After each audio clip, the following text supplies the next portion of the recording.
Good morning everyone. Today we are going to listen about the friction remaining section.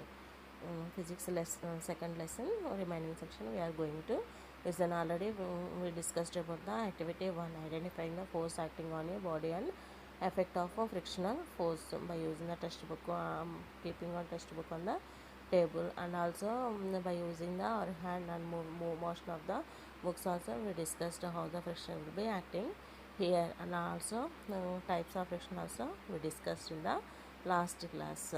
Now we are going to discuss about the and what is the static friction, and also what is the sliding friction also we discussed in the last class. Next we are going to see the activity 2. In this activity all of you observe, you can read all of you. Observe the variation of friction. Okay, now push a heavy box which is kept on a floor with a small force to move horizontally as shown in the figure 6. The box does not move because there is a frictional force which is equal and opposite to the applied force on the box. Already we discussed when the object moves freely, when the friction is less than to the applied normal force, then only the box moves very freely. But here we are applying the not more force, we are applying only small force. Because of that the box does not moving, it is difficult to move. Why? Because the frictional force is more compared to the normal force which is applied on the box. So both are in opposite direction. Yes or no? The friction is opposing the force which is applied by the boy. That's why the box is not moving here. Next, observe all of you in this picture. Here two forces are given.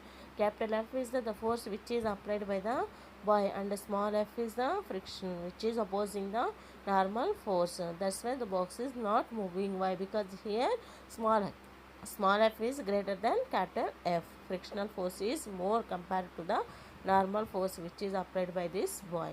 Next, figure 6. What is this figure 6? Pushing a heavy box with small force. Now gradually increase the applied force. The box still does not move because the frictional force also increases accordingly the and balance the increased applied force. So what happened here? Again we are applying the more force, increased the force applied by the boy, but then also the frictional force will be equal to the applied force. It was also balancing the increased applied force, which was balancing friction will be balancing the increasing applied force. From this experience we conclude that the static friction is a self adjusting force. So here what is the friction applying here? Static friction. You have to observe in this picture. Okay, now all of you observe. Again he increased some force by moving slide difference from that box, but what happened? The box does not mold. Why? Because the friction again it was increased and balanced with the applied force. That's why the friction is more compared to the applied force, and also that's why the box is not moving. Now also when you are increasing with the force, pushing a heavy box with increasing force, but there is a limit to the static friction. As you keep on increasing the applied force, at some point the box starts moving. That is when applied force is more than the limit of the static friction, the body starts to move as shown in the figure 8. Here you have to observe there is the movement in the box. Yes or no? Yes. When it will be moves, when we are increasing the more force, when we are applying the more force, when we are increasing our applied force, then the box does definitely moves at some point. Yes or no? Yes. So there is the limit to the static friction. After some time when we are increasing our force, our effort, then what happened? The friction static friction will be the static friction will becomes less compared to the applied friction. Okay, here we are applying the maximum applied force, and also friction also applies the balance the maximum friction, but that will be less compared to the which is the force applied by boy. So here the box moves freely. Why? Because that friction which is opposed the applied force, that has the limit, that friction will be called as the static friction. So that static friction will be less compared to the applied friction in the figure 8. Then the heavy box starts moving by applying force of the boy. Next.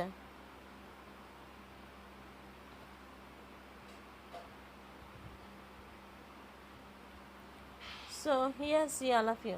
Factors affecting friction. Activity 3. Which are the factors affecting the friction? How the friction will be on the smooth surface and on the rough surface. You have to see here. Effect of roughness on frictional force. Effect of roughness on frictional force. Here in this picture you have to observe motion of a pencil. Motion of a pencil cell on an inclined plane. Motion of a pencil cell on an inclined plane. Set up an inclined plane on the horizontal floor. Use a wooden board as the inclined plane. Put a mark at any point capital A on the inclined plane. Now let a pencil cell or ball move down from this point. Note the distance covered by the pencil cell from the bottom of the inclined plane to point where it comes to stop. Here you have to see how the picture is there. Okay, now take the one plane and fix it there, pencil plane, and use the ball. By using that ball, it will be falls down.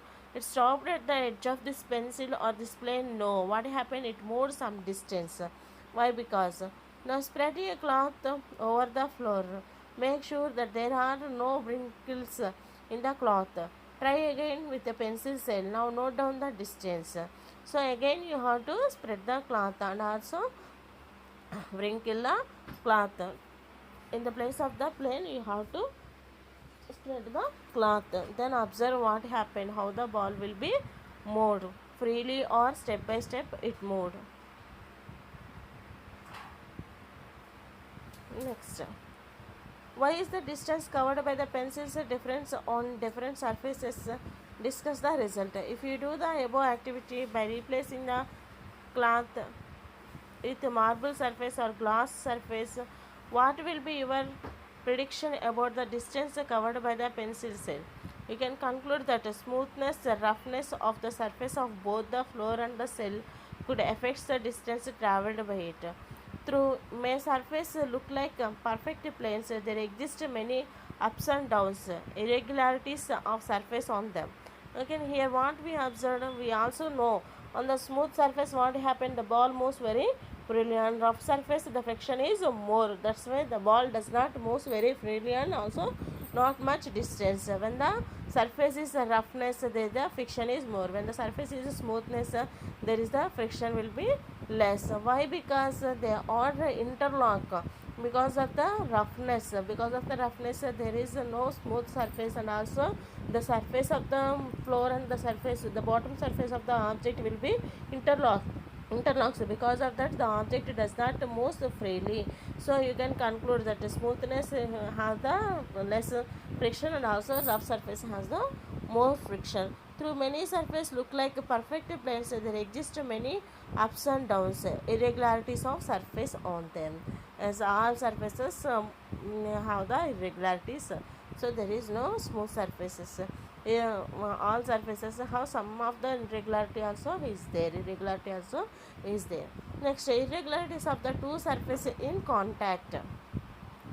Friction is caused by the irregularities on the two surfaces which are in contact. Irregularities on the two surfaces lock into one another. We already discussed. When the two surfaces has the two regularities, they will be interlocked with each other. The surface of the plane, and the bottom surface of the object, both are interlocks. That's why the object which is placed on that irregularity surface, that one won't move. It is difficult to move that object. We have to apply a force to overcome interlocking. On rough surfaces there exists a large number of irregularities, ups and downs, so the force of friction is greater if a rough surface is involved. Already I said, rough surfaces has the friction is more. Why? Because it has the more large number of the irregularities. Because of that it was interlocks with the bottom surface of the object, so that's why friction is greater in rough surfaces. So the object does not move, so we need to apply some much of the force on the rough surface to move the object.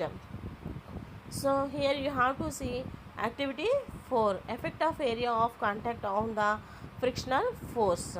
Effect of area of contact on frictional force. If we want to move any object directly by using our hand, what happened? It is very, if heavy one, what happened? It was very difficult.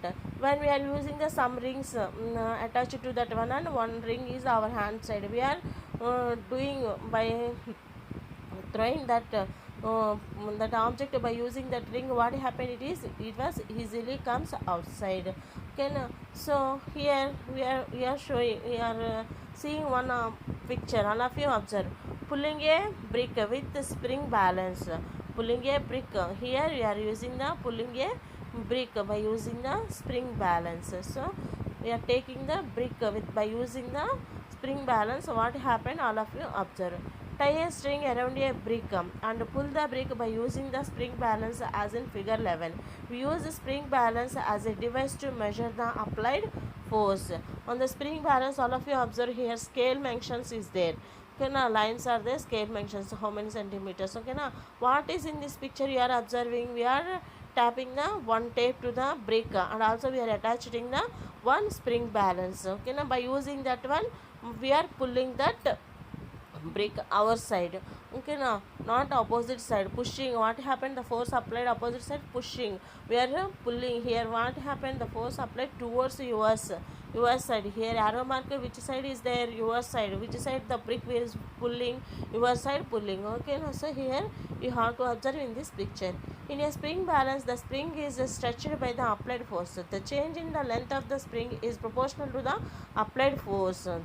What happened? The change in the length of the spring is proportional to the applied force. When force is increases, the length of the spring also increases. Both are in proportional. When the force is decreases, the length of the spring also decreases. So the scale of the spring balance directly gives the applied force in newtons and is some spring balances the force is given in kilogram weight also.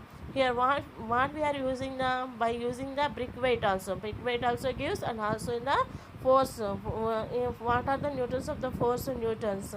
So it gives in the applied force in newtons, and also spring balance of the force is the kilogram weight also. Pull it to make a move in the brick. Note down the readings of spring balance when the brick just begins to move. How many forces are acting on the brick in the horizontal direction? Already we discussed how many forces will be acts on the brick.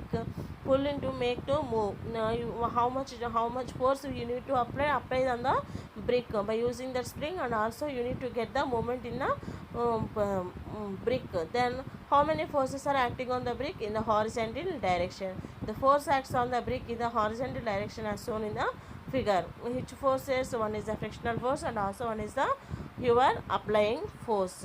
Capital F is the your applying force and also small f is the frictional force. Horizontal forces on the brick, and also on the every object what is there? There is the gravitational force definitely will be on the brick.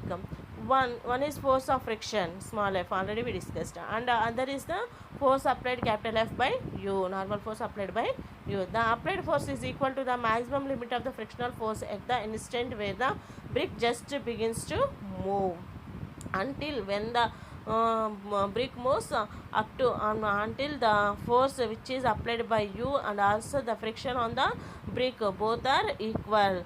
And you can note down its a value by observing the reading of the spring balance. When the just movement of the brick time, then you have to observe the balance, spring balancing, and also weight of the brick also.